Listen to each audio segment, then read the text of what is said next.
बारा के आदर्श कोतवाल से बीतल रात मोटरसाइकिल चोरी। कोरोना से बीरगंज में थप एक जने की मृत्यु। भुलिया के ट्रक में चढ़ा के ले वाली युवती के साथ रौतहट में सामूहिक बलात्कार। मोटरसाइकिल दुर्घटना में पड़कर सरलाही में 2 जने की मृत्यु।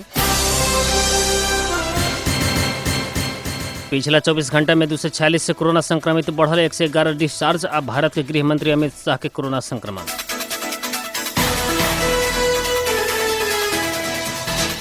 नमस्कार। बारा जिला के सिमरौनगढ़ स्थित रेडियो बादल 89 मेगाहर्ट्ज तथा इंटरनेट ऑनलाइन के www.radiobadal.com आहाम्र पात्रों में दुनिया भर के साथ प्रसारण हो रहा बादल खबर में स्वागत करता नहीं हम नूर आलम बादशाह। अब खबर विस्तार में। बारा के आदर्श कोतवाल गांव पालिका के कोतवाली टोल से मोटरसाइकिल चोरी भइल बाटे। गांव पालिका के वार्ड नंबर 8 में रहल कोतवाली टोल से बीतल रात मोटरसाइकिल चोरी भइल बाटे। बीतल रात करीब 11 बजे के समय में ना 61 पर 7047 नंबर के मोटरसाइकिल चोरी भइल। मोटरसाइकिल धनी राकेश गुप्ता जानकारी करेले बानी। मोटरसाइकिल अपने घर के अगाड़ी से चोरी भइल गुप्ता बतैले बानी। चोरी भइल मोटरसाइकिल के खोजी कार्य हो रहल जिला प्रहरी कार्यालय बारा जानकारी दिले बाटे।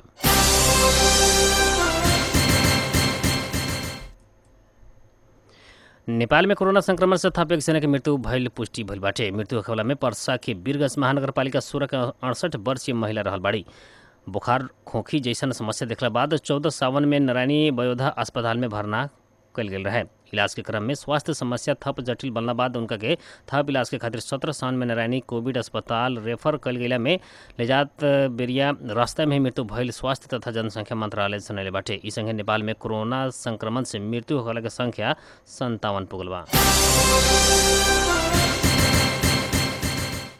प्रदेश नंबर 2 के जनकपुर धाम उपमहानगर पालिका भीतर बिहान सोमवार के रात से 1 हफ्ता तक के खातिर निषेधाज्ञा जारी कल गेल बाटे। निषेधाज्ञा सोमवार के रात 12 बजे से लागू होगी। प्रमुख जिलाधिकारी प्रेम प्रसाद भट्टराई उपमहानगर क्षेत्र में कोरोना जोखिम बढ़त गईला से निषेधाज्ञा जारी कैल कहले बानी।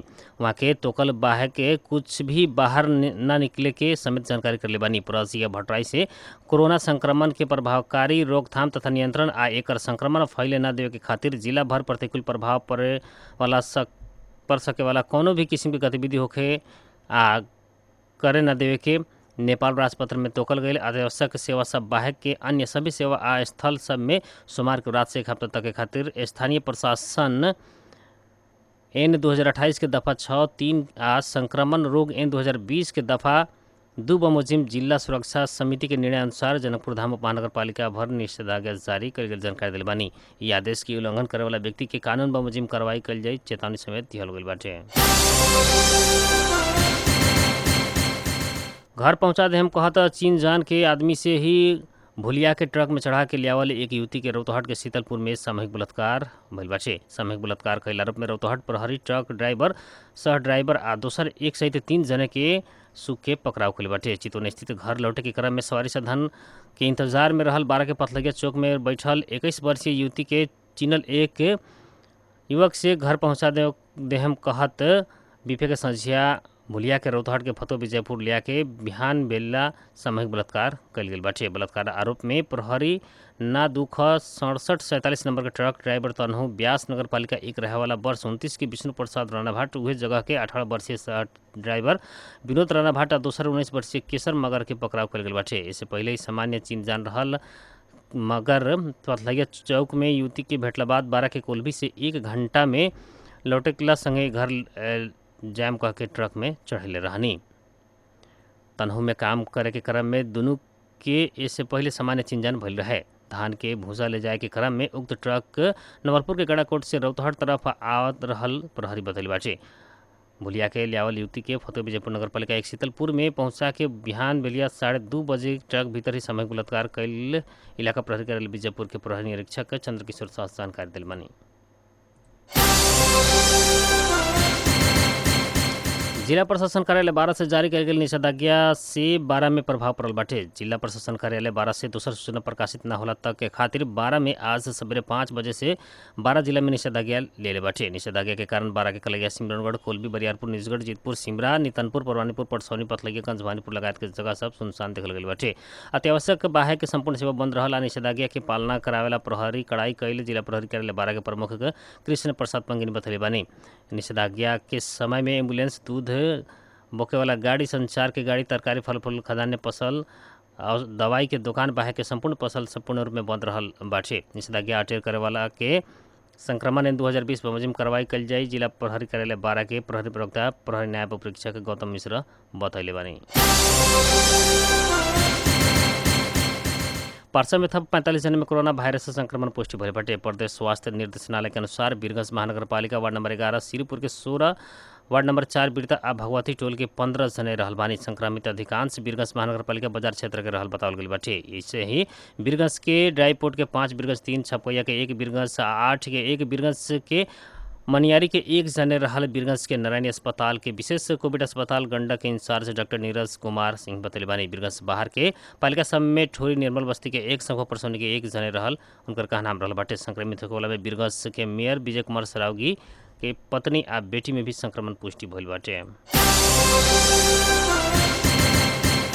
सरलाही में 2 मोटरसाइकिल एक आपस में लड़ला से 2 जने के मृत्यु भइल बाटे। पूर्व पश्चिम राजमार्ग अंतर्गत लालबंदी नगरपालिका 17 में प्रदेश नंबर 2, 3 आ 003 प 66 89 नंबर के मोटरसाइकिल आज 1 म 233 नंबर के मोटरसाइकिल बीतल रात एक आपस में लड़ल रहे। दुर्घटना में प्रदेश 2, 03, 003 प 66 89 नंबर के मोटरसाइकिल ड्राइवर लालबंदी 5 रहे वाला 50 वर्षीय ब्रह्मदेव चौधरी, आज 1 म 233 नंबर के मोटरसाइकिल ड्राइवर रौतहट स्नात नगरपालिका 7 रहे वाला 55 वर्षीय नंद किशोर शाह के मृत्यु भइल। सरलाही प्रहरी प्रवक्ता मदन कुंवर जानकारी दिल बनी। दुर्घटना में घायल भइल दुनू जन के इलाज के खातिर अस्पताल जात बेरिया रास्ता में ही मृत्यु भइल जनावल गइल बाटे। सरकार से कोरोना महामारी फैले के पर्सा के वीरगंज में उच्च स्तरीय स्वास्थ्य टोली भेजल बाटे। स्वास्थ्य सेवा विभाग महानिर्देशक डॉक्टर दीपेंद्र रमन सिंह के नेतृत्व में उच्च स्तरीय टोली प्रदेश नंबर 2 के वीरगंज से भेज के काम शुरू कैले बाटे। प्रवक्ता डॉक्टर गौतम आवश्यकता परला में अन्य जगह में भी उच्च स्तरीय टोली भेजे के जानकारी दिल बानी। इस संगे मंत्रालय से काठमांडू जैसन घना बस्ती भइल स्थान में 12 वर्ष से नीचे के 60 वर्ष से ऊपर के आदमी के घर से बाहर न निकले के आग्रह कैले बाटे। सरकार से कोरोना संक्रमित पता लगावे के खातिर आरटीटी परीक्षण पूर्ण रूप में रोके के कहले बा।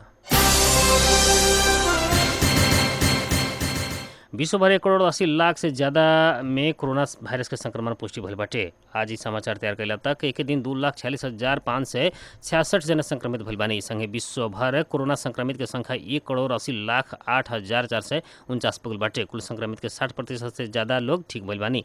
आज सवेरे तक 1,13,18,852 जने ठीक भइल बानी। पिछला 24 घंटा में मात्र 2 लाख से ज़्यादा लोग ठीक भइल बानी। ऐसा ही एक दिन 5,386 जने के संक्रमण से मृत्यु भइल बाटे। संगे मृत्यु होला के संख्या 6,88,591 पुगल बाटे। कोरोना वायरस के संक्रमण से यूरोपियन मुल्क सब में 2,03,598 जने की मृत्यु भइल बाटे। 28,85,567 जने संक्रमित भइला में 17,41,948 जने संक्रमण मुक्त भइल बानी। उत्तर अमेरिकी मुल्क सब में 2,21,312 जने की मृत्यु भइल बाटे। संक्रमित के संख्या 55,98,302 पुगल बाटे। मध्य 28,94,898 जने संक्रमण मुक्त भइल बानी।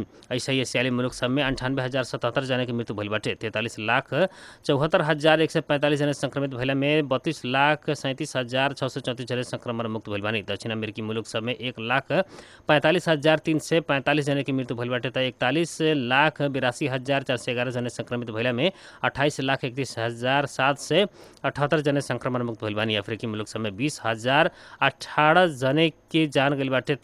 9,48,687 जने संक्रमित भइल बानी। संक्रमित मध्ये 6,06,320 जने संक्रमण मुक्त भइल बानी। ऐसा ही ऑस्ट्रेलिया सहित ओशिनिया के मुल्क सब में 226 जने की मृत्यु भइल बाटे। 19,061 जने संक्रमित भइला में 11,856 जने संक्रमण मुक्त भइल बानी। नेपाल में पिछला 24 घंटा में 246 जने में कोरोना वायरस के संक्रमण देखल गइल बाटे। आज स्वास्थ्य तथा जनसंख्या मंत्रालय के नियमित प्रेस ब्रीफिंग में प्रवक्ता डॉक्टर जगेश्वर गौतम से देश भर विभिन्न प्रयोगशाला में कल गए परीक्षण में 246 जने में कोरोना वायरस के संक्रमण देखल गइल जानकारी करेली बानी। हाल नेपाल में सक्रिय संक्रमित के संख्या 5,672 रहल बाटे। पिछला 24 घंटा में 111 जने इलाज बाद ठीक होकर घर लौटल बानी। अभी तक ठीक होला के संख्या 14,603 रहल बाटे। पेट्रोलियम पदार्थ के मूल्य फेरू वृद्धि भइल बाटे। नेपाल आयल निगम से शनिचर के मध्य रात से लागू होने करके पेट्रोल डीजल और मट्टी तेल के मूल्य प्रति लीटर 2 रुपया से बढ़ल बाटे। मूल्य वृद्धि भइला संगे काठमांडू के पेट्रोल के मूल्य प्रति लीटर 104 रुपया, डीजल तथा मट्टी तेल के मूल्य प्रति लीटर 90 रुपया पुगल बाटे। खाना पकावे वाला एलपी गैस आ हवाई ईंधन के मूल्य यथावत रहल बा। बादल खबर में अभी खातिर समय भइल बाटे कुछ व्यापारिक विश्राम के। बॉर्डर के आवाज radio Badal 89 megahertz Simraungadh 12। Nepal red cross society 12 जिला शाखा के अनुरोध। कोविड-19 महामारी के कारण और ज्यादा लोग जैसन का अपने भी क्वारंटीन, आइसोलेशन या अस्पताल में बानी। स्वदेश तथा विदेश में रहल घर परिवार के सदस्य या प्रियजन के संपर्क करेला मुश्किल हो रहल बा। अगर ऐसन बात पारिवारिक संपर्क के खातिर नेपाल रेड क्रॉस सहयोग कर सकता। क्वारंटीन, अस्पताल, आइसोलेशन या बंदी गृह चाहे जहाँ कहीं भैला पर भी पारिवारिक संपर्क जरूरी भइल व्यक्ति ओतहा के व्यवस्थापक मार्फत रेड क्रॉस कर्मी संगे संपर्क करके सेवा ली लोगिन। ऐसा ही नेपाल रेड क्रॉस के फ्री हॉटलाइन 1130 में संपर्क करके भी ई सेवा लिहल जा सकता। रेड क्रॉस कर्मी अपने रह रहल क्वारंटीन, अस्पताल या बंदी गृह में भ्रमण कैल बेरिया भी पारिवारिक संपर्क के खातिर सहयोग मांगल जा सकता। रेड क्रॉस अपने के ई सेवा निःशुल्क प्रदान करेला। नेपाल रेड क्रॉस सोसाइटी 12 जिला शाखा द्वारा जनहित में जारी संदेश। बॉर्डर के आवाज रेडियो बादल 89 मेगाहर्ट्ज सिमरौनगढ़ 12।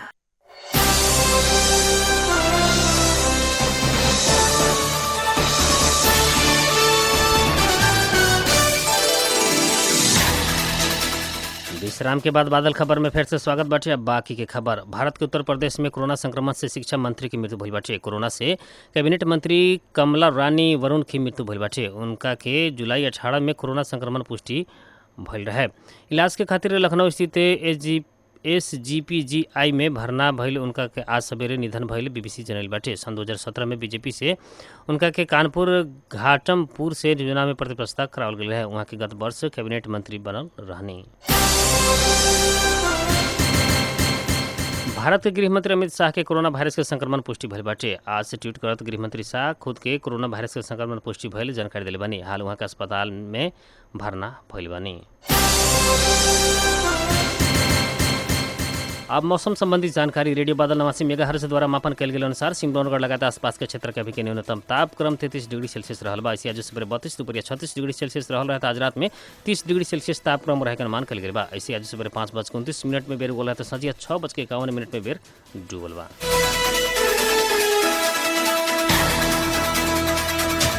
आज के खातिर बादल खबर इतने जाते जाते प्रमुख खबर एक बार फिर से।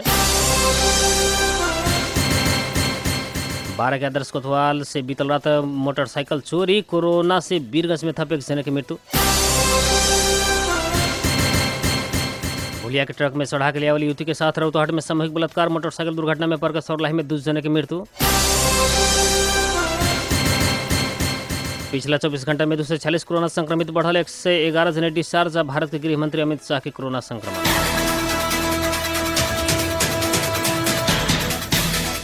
12 जिला के सिमरौनगढ़ स्थित रेडियो बादल 89 मेगाहर्ट्ज तथा इंटरनेट ऑनलाइन के www.radiobadal.com आ हमरो पात्रों में दुनिया भर के साथ प्रसारण हो रहा। बादल खबर से प्राधिक मित्र रुस्तम सहित हम नूर आलम बादशाह के विदा दी। नमस्कार।